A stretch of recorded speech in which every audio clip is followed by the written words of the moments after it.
With 2025 just around the corner, I know a lot of you guys are thinking about finally starting that creative business that you've been dreaming about. And so, in this video, I want to share 5 pieces of practical, actionable, useful advice that I wished I'd received when I was just starting out. I went from 0 audience to full-time in about 2.5 years, and I think that I could have honestly done this in a single year if I had actually taken the advice that I'm going to share with you in this video. And thank you to .store Domains for sponsoring this video. The first thing that I really want to talk about is to figure out what success means for you. I think the most important thing to do when you are just starting a business, like a brand new venture, is to figure out what success looks like. Starting a business can be incredibly overwhelming. There are an infinite number of things that you can do and products you could offer and platforms you could post on. It's really intimidating. The benefit of getting clear now on what success looks like to you is that you're able to narrow down all of those choices, and the decisions that you'll make after become a little more aligned with that vision. I want to give you some questions to think about here. I'm going to give you homework in this video, if that's okay with you. The first thing that I want you to think about is what role you want your creative business to play in your life. Do you want this to be a part-time thing? Do you want it to be a full-time thing? Do you want this to be the thing you do on the side or, eventually become your full-time job? It's totally okay if you want this to be full-time or if you want it to be part-time or even less time than that. And you are also, of course, allowed to change your mind, but I think getting clear on your intentions affects a lot. It affects your timeline. It affects what goals that you have and that you set for your business. It affects your overall vision for what role this plays in your life, which is really important. I think the first step to pursuing any major change in your life is to create a vision for yourself and goals and resolutions and tasks and projects underneath all of that. But I think you should be honest with yourself about what you want to get out of this and set realistic goals and timelines underneath that. The next question that I want to ask you is what day-to-day work actually energizes you? Because some artists, like myself, love teaching. I wrote a 200-page workbook because I really wanted to. It was like burning in my brain. I really wanted to do it. I'm leading a 5-week workshop in January because, again, I like doing it. I want to. Some artists don't feel the same way. Some artists hate teaching. Some artists just want to hole up in their studio and make art forever and never speak or see anyone. That's totally fine. Other artists get really energized by in-person events and gallery exhibitions and makers markets, and those are completely valid. I personally would probably not do that because I have a lot of social anxiety and I kind of prefer having this distance between us of like, I have the camera and I don't see you. But some people are different, right? Everyone's a little different. And I think it's good to acknowledge what kind of work actually excites you and what kind of work doesn't, what you want to leave on the table. Figure out what your sweet spots are and hopefully build a business that actually excites you, that you're looking forward to working on every day. We talk a lot about not overly romanticizing art business in this community, but I also feel like as a part of that, it's important to not hate this. It's important to actually enjoy yourself. You're not going to love every part of this process. There are enough tasks that the math of that just works out, right? Like there's taxes, there's accounting, there's a ton of stuff, but it's good to actually have fun. It's good to like what you do because that's how you stay consistent. That's how you work at this. You can't be consistent if you hate everything that goes on in your business. There are no wrong answers here, right? Only the answer that's right for you. But I also want to push you to think a little bit about what business model actually sounds exciting to you. Would you rather sell a few high-priced originals every single month, or would you rather sell a bunch of lower-priced, more accessible and affordable products to a larger audience? Do you like holding inventory and packing orders, or would you rather have all of that be automated for you? And really importantly, what kind of lifestyle do you want your business to support? How many hours do you want to work? How much time off do you want? And when do you want it? How might that affect your business strategy and your financial planning? I probably didn't help you feel any less overwhelmed here. Sorry about that. But I think spending some time figuring this stuff out is really useful. This is kind of the core part of building a business, right? You have to build something that you love and that works for you and that you're good at. If you want a more comprehensive educational resource that helps you kind of dive into these questions, I'm going to link my book in the description. I wrote it, it's brand new, it's 200 pages long, it has 91 pages of worksheets and exercises, and it's kind of designed to help you go through this process. I didn't start thinking about those last few questions until I was well into my journey, and I've spent the last few years really struggling with consistency and burnout as a result. I hadn't spent enough time thinking about how to schedule breaks in my business and take that time off without feeling really guilty about it. So do as I say and not as I do here. The second big point that I want to make is to focus on one platform. Yes, just one. Like, I really, really mean that. I think a huge part of why I was able to go full time in like 2.5 years was, one, I got really lucky, of course, right? But two, I really narrowed my focus. I just tried to post on one platform consistently and to turn that platform into a lead generation machine for my business. And it worked. I was able to do that. It was great. I see so many people burn out trying to maintain a presence on a ton of social media platforms. In my opinion, I think it is a waste of time to jump on the new weird startup social media platform of the week. If you're just going to ditch it, not even a month after when it stops being trendy anymore. Pick a platform that's a little more proven, that has some staying power, and just stick with it. Learn everything you can about it. Study the folks that are getting success on that platform.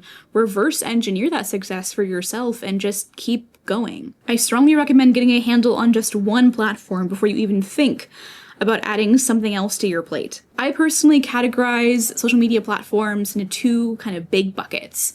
Number one, discovery platforms, and number two, nurturing platforms. Discovery platforms are where you focus on attracting new people to your work. This is where you try to optimize for new eyeballs. You're educating, or you're entertaining, or you're providing value in some way.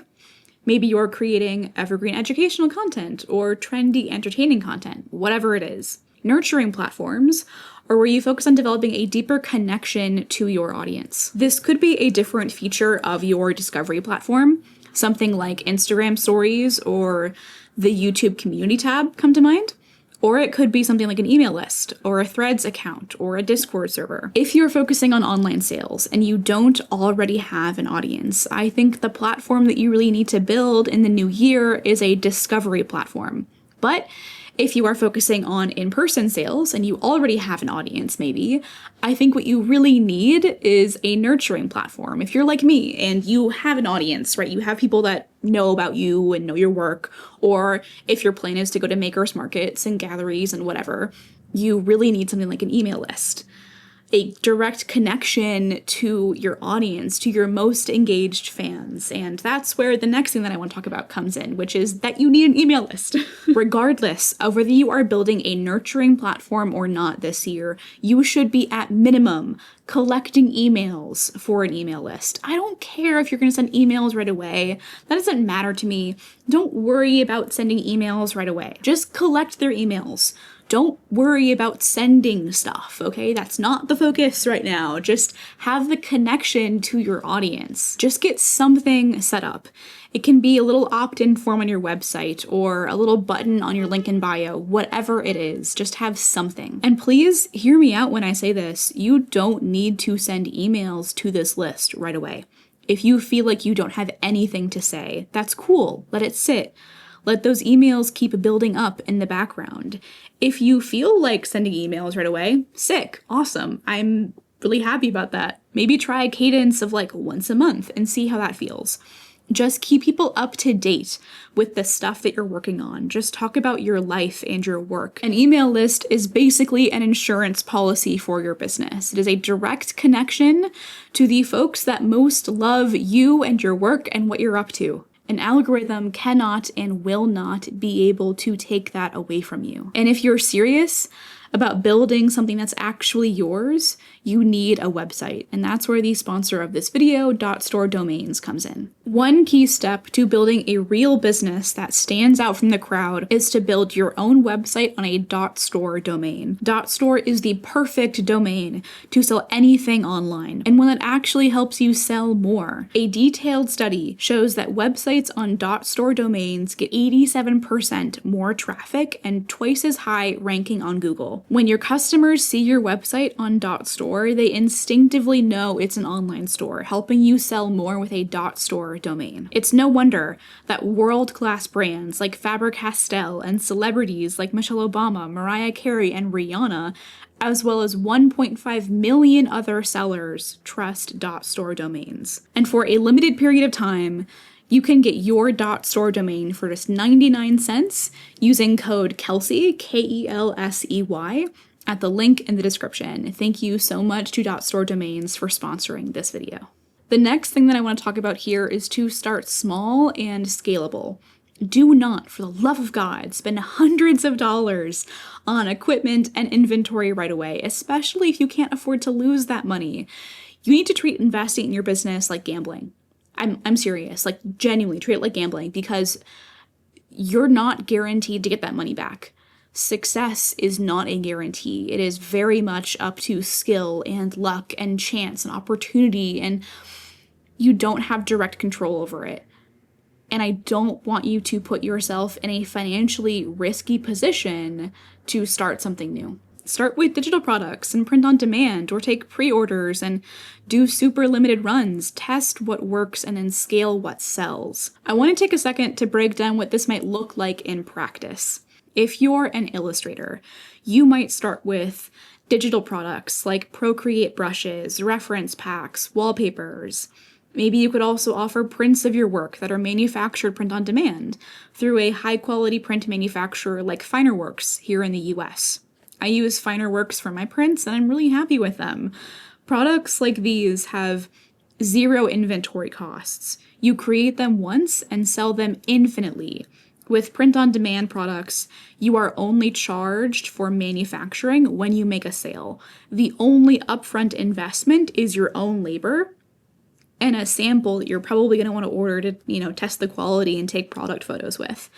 On top of that, delivery is automated. You're not packing and shipping everything. So I'm a bit of a ways into my business journey now, and for what it's worth, I absolutely love selling digital products and art prints on demand. I just make the thing, I get it all set up, and then all I have to do is just talk about it. For someone that has one health issue after another, it seems like for me sometimes, it is really liberating to be able to buy back my time in this way, to be able to spend a lot of time building essentially assets for my business, right? Like the book that I wrote or the art that I make and sell as prints.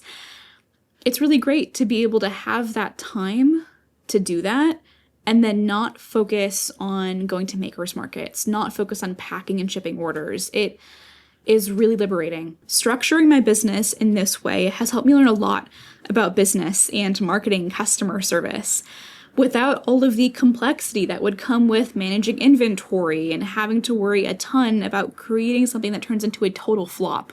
Starting small and scalable lets you run more experiments with less risk. The last thing that I want to talk about here is starting before you're ready. Let's be honest.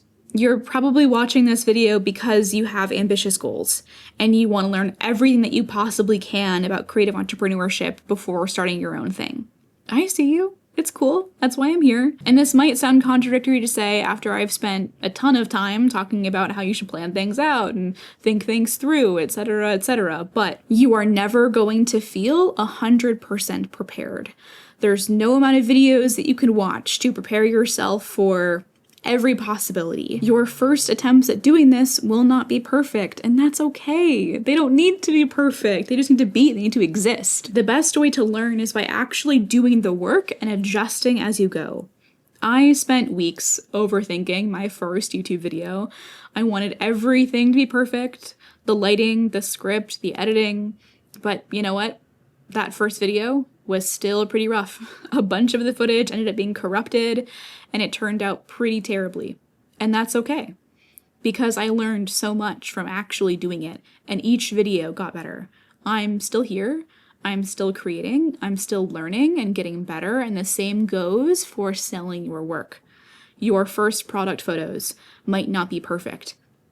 Your first email to your list might be a little awkward.